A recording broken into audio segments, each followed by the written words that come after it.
Okay, so let's get started. I want to introduce you and tell you a little bit about our next guest speaker, who is Chris Tice. And Chris, he says, as one in whom Christ dwells, Chris Tice is a life and leadership coach and inspirational speaker. He's the co-founder of Eagle Fire Enrichment LLC. Chris first began his leadership journey early in life by earning the Eagle Scout Award. Utilizing lessons learned through life, he has continued this journey through sales and business and becoming a firefighter for the city of Wichita. Due to persistent injuries, Chris took a leap of faith and retired from the fire department to become a full-time coach and speaker. Now he fully seeks to explore and live the greatness that God has called and created him to be, and to inspire others to do the same. Welcome, Chris. We give you the floor. Can you hear me? Yes, hello. Okay, Thank you so okay. much, Virginia. Yeah, wow, what an introduction. Thank you. I am so excited to be here, and I'm so blessed to be able to share this time with everybody. Virginia, thank you so much for putting this together. Leadership is just, it's so integral to the world. It's not just an organization, it's in our homes, it's in our families, but as organizational leaders, we have a responsibility. We have a responsibility to guide and strengthen those around us. And one of the ways that we do that is how we communicate with other people. And something that has always been kind of a central theme for me is people saying open door policy. I have an open door policy. Well, what does that mean? Now, the title of today for my speech and my talk with you all is don't just check the box. And my question about saying you have an open door policy is, did you say that just so you could check the box? Now, why do I bring that up? Like I said, so many times in so many instances, I have heard people say, I have an open door policy. But then you see the same very person. I'm not knocking anybody. This is a training. This is something that we all need to learn. It's something we can all be better about. Keep in mind, some of these things I bring up have been mistakes I have made. But so many times I've heard open door policy, and as somebody's walking down the hallway or around the cubicles or on the manufacturing floor, someone comes to speak to them and they hold the folder up in front of their face and make themselves unavailable. Or I've actually seen this. I actually saw this happen where the person had said, I have an open door policy.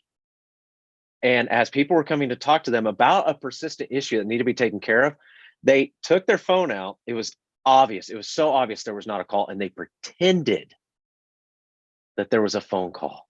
And then they beat foot to their office and they shut the door. Now, what that does, one of the main things that we know in leadership that is foundational, absolutely and phenomenally foundational, is communication. It's such an important key. It brings about authentic leadership. When we're not able to talk together, we're not able to reach the very people that may be the decision makers, or maybe the people that have the resources that we need, because the door is closed, because they just told us they're available to us just to check the box. We don't know what we're supposed to do because the door is closed. It creates a lack of compassion. It creates a lack of vulnerability and authenticity that doesn't allow for creativity. It doesn't allow for the imagination. And here's the issue.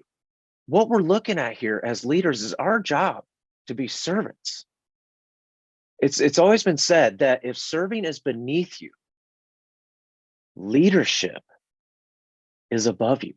You know, Jesus Christ, who I consider to be the greatest servant leader of all time, even said, I did not come to be served, but to serve. Our job as leaders is to guide and strengthen not just the policies and procedures, but the people. And if we don't have an open door policy that allows for authentic communication, then how are we reaching those very people? How are we getting the mission across? One such example, someone gets promoted and they get to their new desk, they come into their new office, And the person above them comes in, may have been the last person in that spot, and they've just been promoted. And they stick a bunch of files on the desk and they say, here you go, congratulations, you've been promoted. Get this done. And they look at them and they say, well, what am I supposed to do? And the manager above them says, I don't know. I figured it out. You should do the same. But hey, my door's open for you anytime. Come talk to me.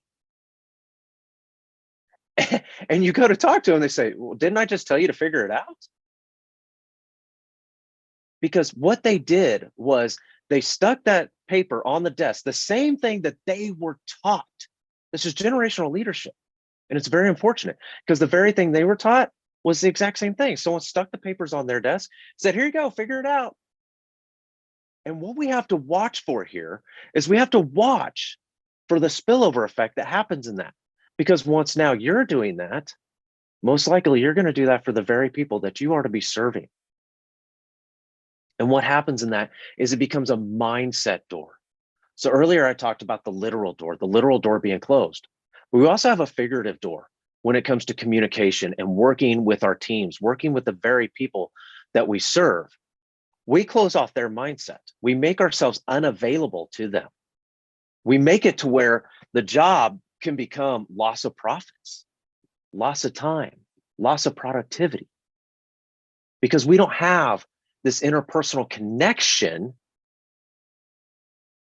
that brings about an authentic personal communication where we know that we are being heard, where we know that we can come approach you with a problem and that you're going to be able to provide the very resources that are needed.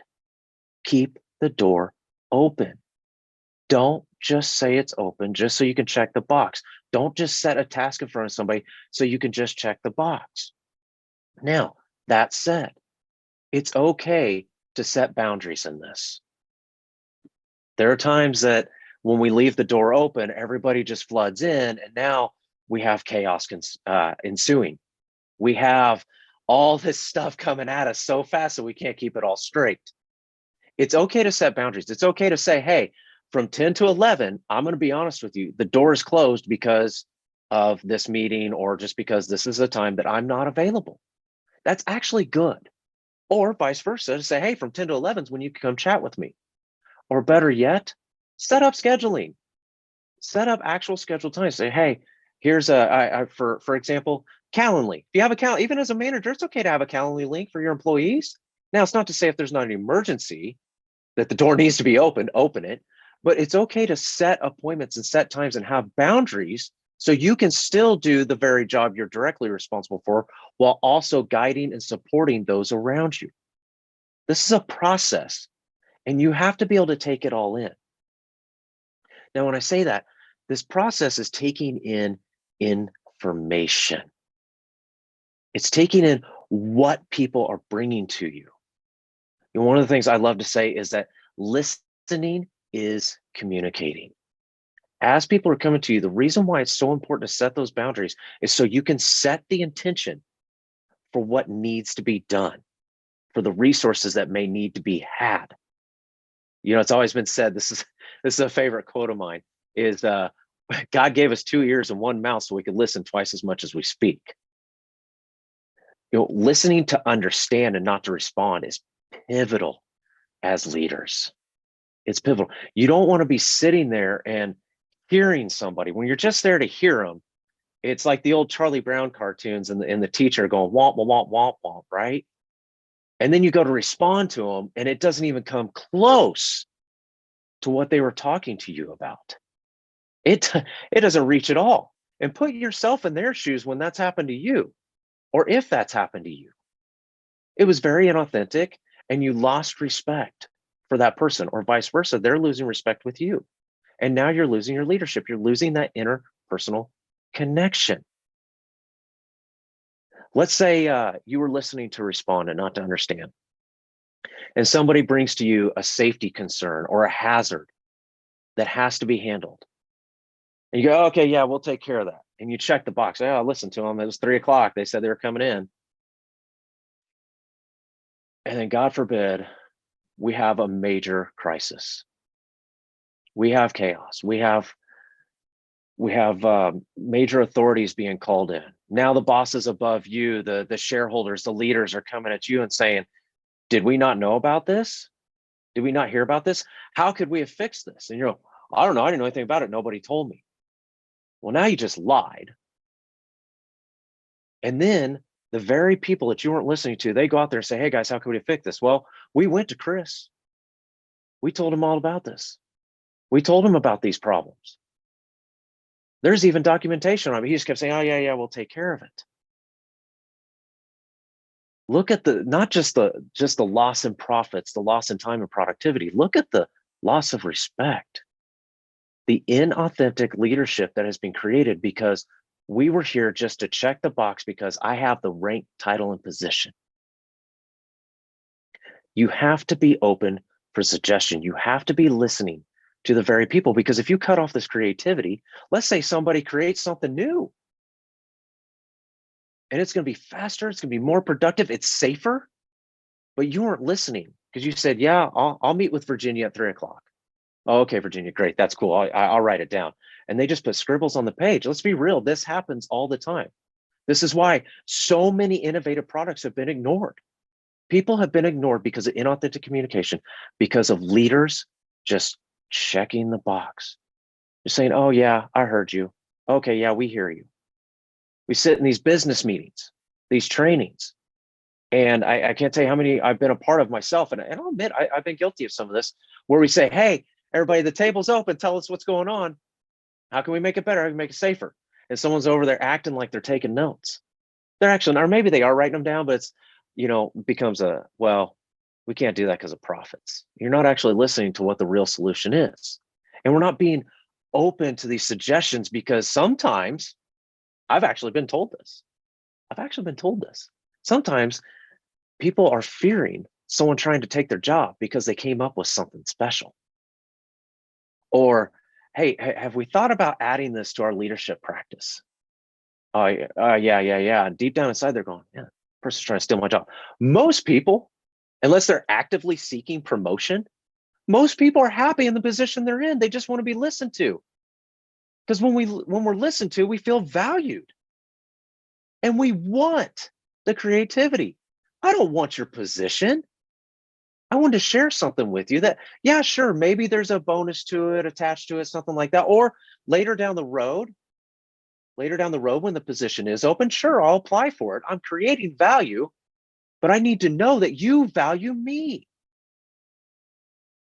Something a mentor of mine once said, who's a great leader, businessman, salesperson, said, you should always be seeking to find the person that could replace you, because you never know when it could happen.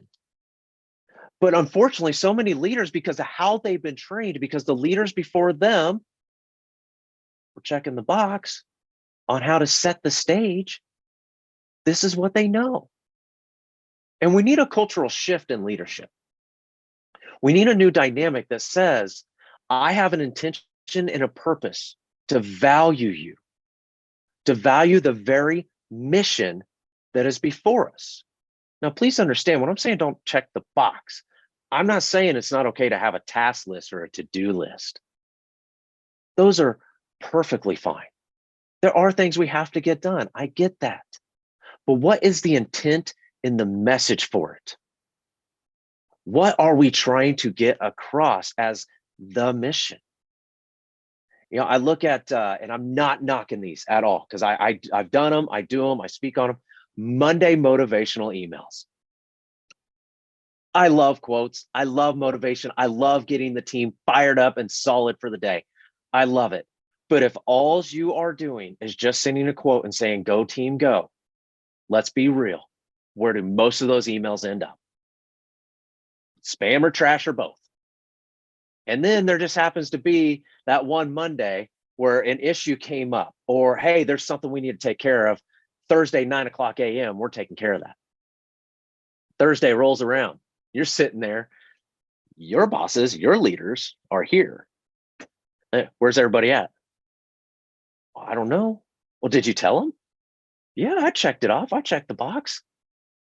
What do you mean you checked the box? And you open up your computer and it just shows all these emails were sent.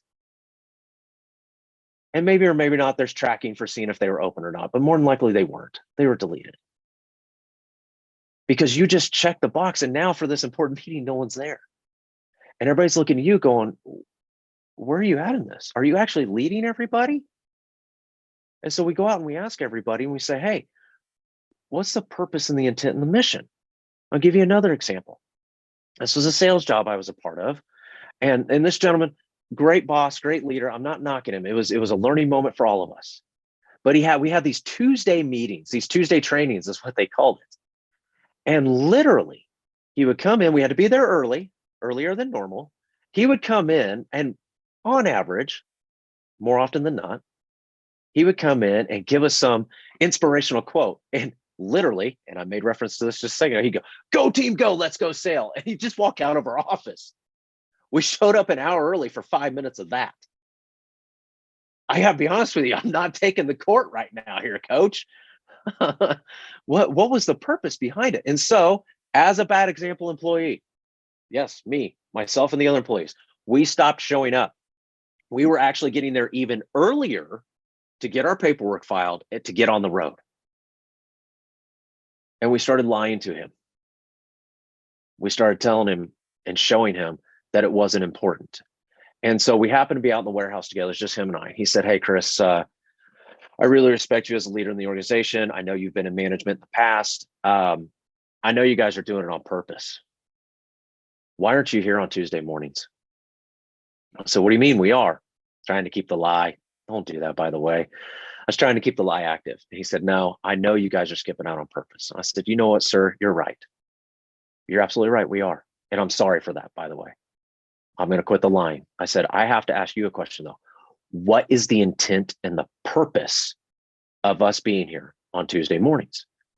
And he goes, well, back when we created the company and the guy who created it, we always had management and sales team trainings. And we would talk about new products. We would talk about machines. We'd talk about issues that would arise. And this is how I solved this. Or, hey, I need help. How can we solve this?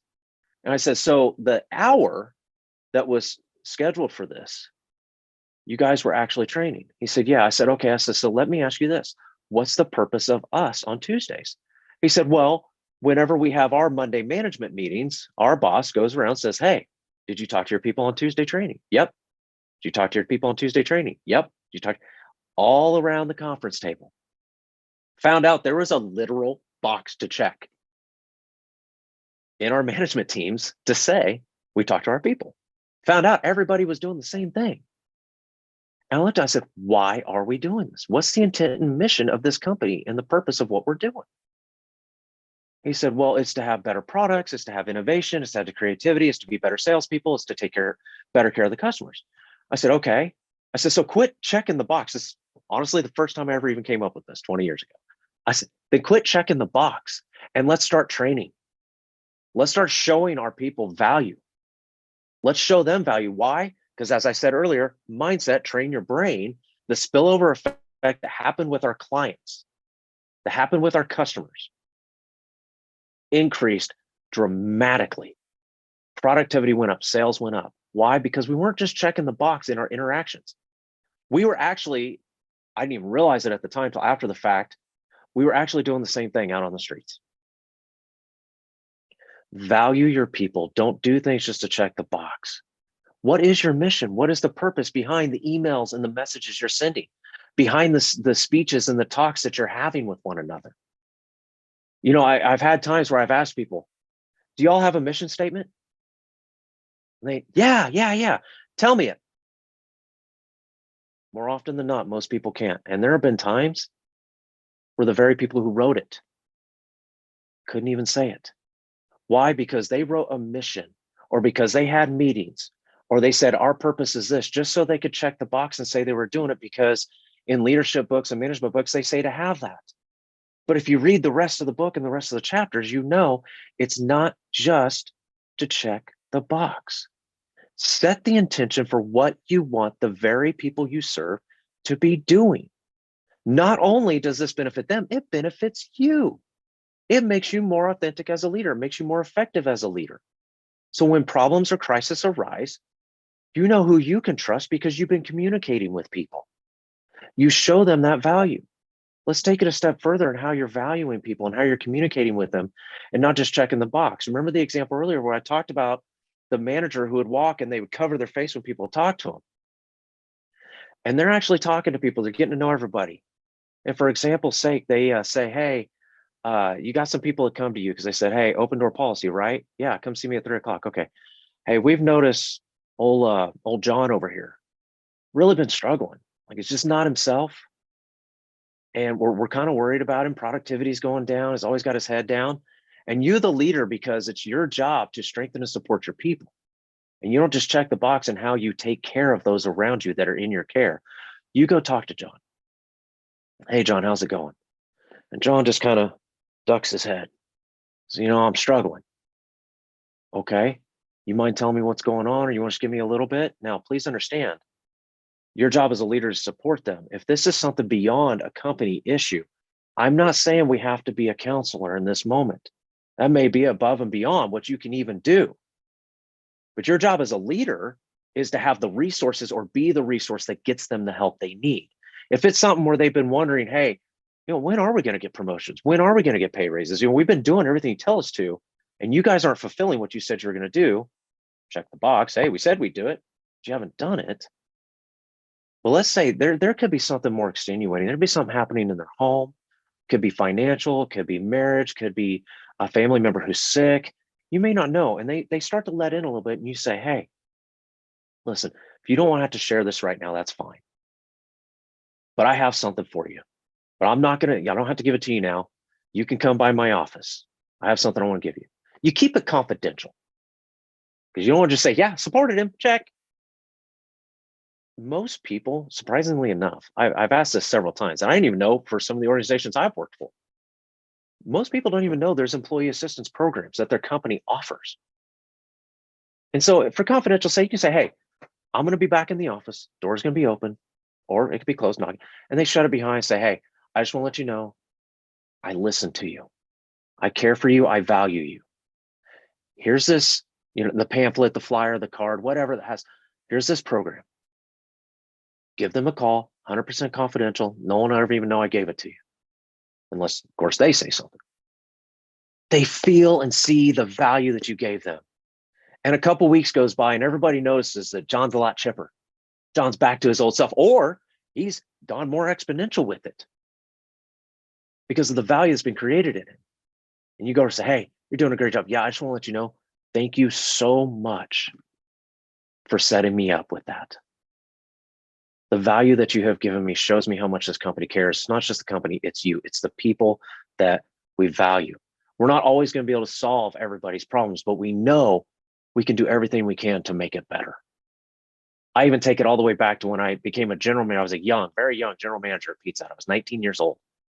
And I went to this new restaurant. I've been transferred because of things like this that I was doing for my employees. And the store wasn't kept up like it should have been. I mean, it wasn't so bad it had gotten shut down, but it needed some help.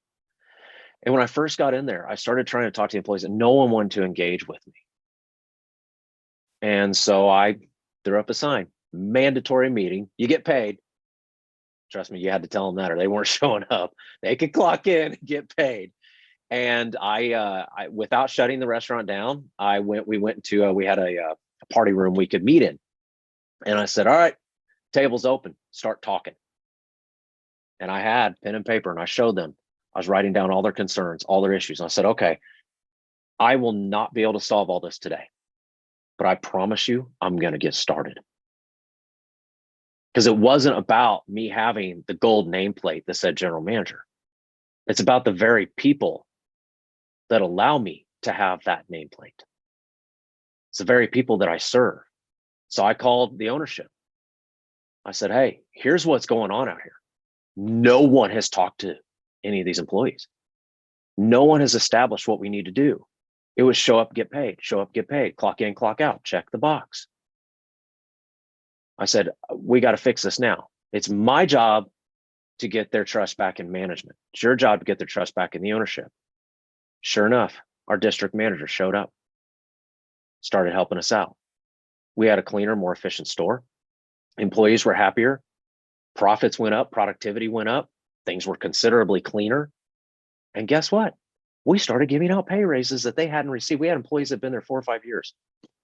We're lucky if they had gotten a nickel as a pay raise in that amount of time. Because I showed them how much I care, because I told them, I'm here for you. I'm not just here to collect a check. I'm not just here to check the box. I don't believe in doing that. And the other thing I did with them, if there is something as a leader that you're going to tell people to do, be willing to do it yourself. My very first lieutenant, when I was a firefighter, he came out and he had the broom in his hand. And I went to take it from him as the rookie, because you never let your officers have the broom. Okay. That's just a sidebar for us. And he looked at me and said, don't you dare try and take this out of my hands. I just kind of looked at him, was okay. He goes, because there is nothing I will ever ask you to do that I'm not willing to do myself. You want to be a leader, be the example. Good leaders create followers, which is great. That's fine. I have nothing wrong with that. But great leaders create greater leaders than themselves. My employees knew that if I asked them to do something, I was willing to do it myself, and I would go do it. If we had trainings, I didn't just say, hey guys, go train on this. And then I sat in the office with my feet up on the desk. Now I couldn't make every training. And I'm not asking everybody else to do that across the organizations. But the fact that you show that you are willing, you are showing them that you care. You don't just tell them how much you care. You show them how much you care, even down to the finest detail of dusting the fans out in the dining room of the restaurant. Believe it or not, it hadn't been done. It's kind of gross. Okay. I was out there dusting the fans. Why? Because I'd also said, I want this and this cleaned. Now I could have gone back to my office, which quite literally did not have a door. So I did not have a choice but to have an open door policy. But my employees knew, hey, if we need Chris, we can go back there, knock on the door frame, because I didn't have a door, and say, hey, can we talk? Yeah, let's do that. And I have carried that over throughout all my time in leadership. All the things I teach on, I want to be the example, and I want to be the best example that I can be. Because as I create positive influence, we do have massive impact. And when I say massive impact, it's not just in numbers. It's not just in a quantity. It's a qualitative into the soul and the spirit and the heart of a person that feels valued, which then creates the quantitative, the quantity of impact that allows us to have the inspiration to have other people do the same. The best way to do it is to have an open door policy for authentic communication, because we're not here as leaders to just check the box. We are here to influence, impact, and inspire them to be greater than ourselves. Virginia, thank you so very much for bringing this summit together and bringing these amazing speakers together. I am so grateful for you. I'm so grateful that God gave me the opportunity to share with everybody today. Folks, please, please, please, in anything and all things leadership, whether it be at home, whether it be in an organization, at a church, at a club you're a part of, at a meeting, at a training, don't do it just to check the box. Thank you. Thank you, Chris. What an amazing speech. I want to just touch on some points that you brought up, so many amazing points about the open door policy. And one of my takeaways is the figurative door that remains closed to the employees. We're the ones that have to keep that, not just the physical door, but the figurative door open, that line of communication. Okay. You also talked about the servant leaders. Yeah, some leaders think that the team members are serving them or serving the company, but we need to turn that around. We're serving them to help them to get the job done. That's a big part of our role.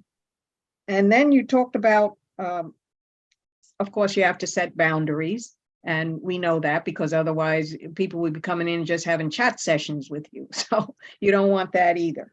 But listening is communicating, and listening to understand. I touched on active listening yesterday, and this is what you're talking about now, where you have to actively be listening, not just hearing what the person is saying, but you're actively listening to understand what they're saying. Okay, so that was a great one. You talked about loss of respect, that if we're not doing these things, this is how we lose trust. This is how we lose respect of our employees. You also talked about people feeling valued when they are listened to. People, that lifts their self-esteem. It may lift their ability to even work, to even do the job. So this is an important point. People feel valued when they feel that they're being actively listened to. Confidentiality, I did touch on this again yesterday, where whatever the people come to you with, that and you should know what by law needs to be kept confidential. And I talked yesterday about the health issues of people. This is under the HIPAA law. You better be following that here in the US, because you could get yourself in a big deal of trouble talking about people's health issues. And also letting people know that there's an employee assistance program. Many jobs have employee assistance programs that when people are struggling with things, and maybe under their health insurance too, things that they're struggling with, that you can show them or tell them about. And then be willing to do things as an example yourself. This was a big one for me as a manager and a supervisor. I always rolled up my sleeve. I knew the job everybody could do, or was supposed to do, and I did it with them many times, even at the cost of me going out at the end of the day and finishing up my work, because that also allows me to see the people at work, see what's being done. It wasn't just me. I wasn't micromanaging, although I did have that fault, that I would do a little bit of that. I'm guilty of that. But you need to be willing to do that, and then create greater leaders. This is a good one too, that we want to bring up the next generation of leaders. Well, if you're not mentoring anybody, you're not going to get to that point. So I want to just thank you. It was a wonderful speech. That was an excellent speech by Chris Tice on the topic of the open door policy for leaders. If you enjoyed this video, please click the like icon below. And I invite you to click the subscribe button if you would like to view more videos on the subject of leadership and team management. Thank you for joining me today.